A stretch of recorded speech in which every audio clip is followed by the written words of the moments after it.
Good evening and welcome to another edition of HGP Sport for today. I'm Jaden Samuels. Thanks for joining us. Football news, moments to go before the Guyana and Belize clash. Who will deliver in the all-important 90 minutes? This will be decided tomorrow. All roads will lead to the Lenora Track and Field Centre for what is shaping up to be a full house as the Golden Jaguars try to cement their place in this year's Gold Cup.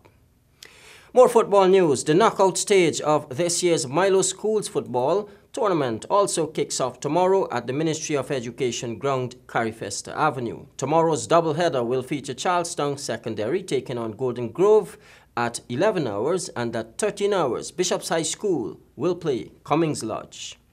Let's turn our attention to some cricket news. Despite the numerous fallouts between the Guyana and the West Indies cricket boards, as it relates to the selection of local players, Chairman of Selectors Courtney Brown says it all has to do with the selection process. Stanford Howard reports. The Guyana Cricket Board over a number of years have issued letters stating its disagreement with the selection process by Cricket West Indies over its local players to West Indies team.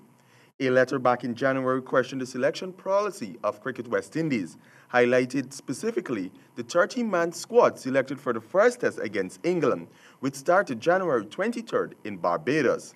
The letter had stated, and I quote, "Once again, the Guyana Cricket Board is compelled to express its extreme disgust with the lopsided and ideological approach displayed by Cricket West Indies selectors with their selection of the test team for the first test against the visiting English team in Barbados. And the GCB strongly feels that all teams should be selected on a firm set of criteria.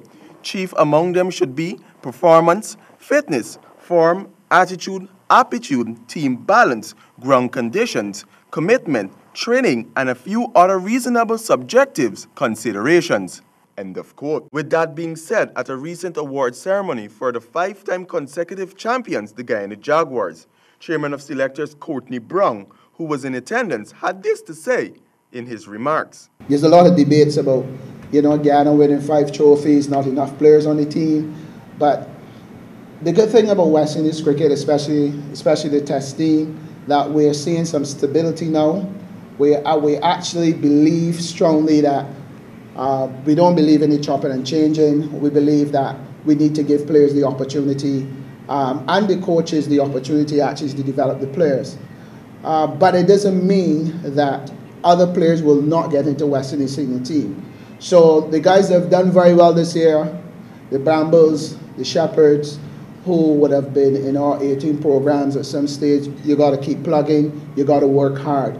You got to just keep repeating, opportunity always comes. He noted that within the first year, it is possible for players to make some runs and could make the senior team, but it has been more competitive in terms of selection, since the panel like players to back up their seasons and do well throughout the year to get into the A team, then to the senior team. He also applauded the Guyana team for their discipline throughout the game and expressed optimism that going forward they will continue down that path. Selectors are actually given dates when teams are supposed to be selected, and we abide by those rules. So when the office give us a date to select a team, if they need a team by April 5th, that's when we select teams. So we don't decide when teams are selected. So that having been said, firstly, let me talk a little bit about the PCL. And I think the biggest impact on West Indies cricket was the introduction of the franchise system. And I say that because we've seen a lot of results in terms of being able to identify talent across the region. With all that said, it is anyone's guess what the future of Guyana cricketers hold for getting into the West Indies senior men's squad, with the election of CWI president just a couple days away between incumbent Dave Cameron and Ricky Scarrett. For HGP Sport, I am Stanford Howard. More cricket news. The Guyana ladies got their first win after trouncing the Leeward Islands in the Colonial Medical Insurance Women's Super 50 Cup at the Enmore ground. Here again is Stanford Howard. After suffering 2 consecutive defeats, the Guyanese lady rebounded nicely to win by 131 runs. Guyana batted first with a few onlookers at the Enmore Community Center ground. Guyanese women in their first two battles fell short either with the bat or ball. But in the third round matchup against Leeward Island showed all-round performances throughout the game. The women got up to 240 for 9 of their 50 overs. Those runs came off the bat of Shabiki Gajaban with a splendid knock of 78 runs, while Grimond 37 and Mangar 35 got them with above par score on Pagwa Day. In reply to the target, the Leeward Islands were unable to fight off the brilliant bowling and fielding efforts by the Guyana team to reduce the visitors all out for 109 in 34.5 overs.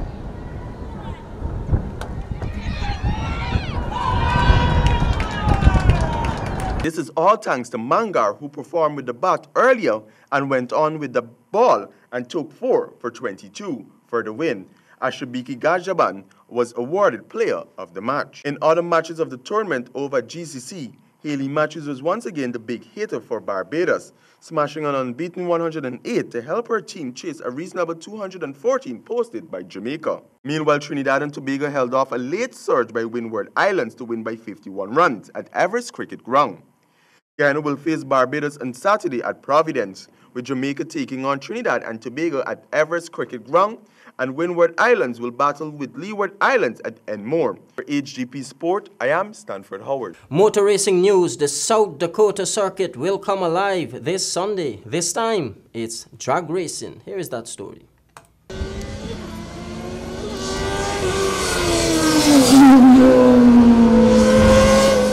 On Sunday, it will be the test of speed as all roads lead to the South Dakota circuit for this year's drag racing meet. With Suriname expected to take part, the action is set to be intense, especially with the quarter-mile extension of the track, which would give the drivers a better chance of unleashing more speed. One of the fastest Nissan GTR in the world, powered by Mohammed's Enterprise, will headline the show and will be competing with the 1,000 feet strip record holder Goliath. The teams are the Nissan GTR. Jaden Samuels, HGP Sport. And finally, in sport this evening, the future for sports in Bartica looks good, and the financial support is no worries. Here is that story. Speaking to HGP Sport recently, football president Alden Marslow mentioned that the future for sports in the mining community is developing rapidly. With the karate dojo that they're setting up here and some other programs are on the way for sports, yes, Bartica is on the rise again for sport. Also supporting this view was Mayor of Bartica, Gifford Marshall, who mentioned that the municipality have already invested huge sums in its sports resuscitation program. But as a municipality, we're working to revive sports. We've invested a number of millions of dollars, in our play field. You would see the transformation that is happening within that space. And we also want to continue to invest in other sports. Now, we have a number of challenges, especially with our young men, and we believe that some of these challenges can be addressed through sports. And also we have a very good tourism package that we want to build. So going forward, you will see more and more investment in sports, not only cycling, but the support, of course, is overwhelming. Over $35 million was spent on upgrading facilities there, with much more to be spent. Jaden Samuels, HGP Sport.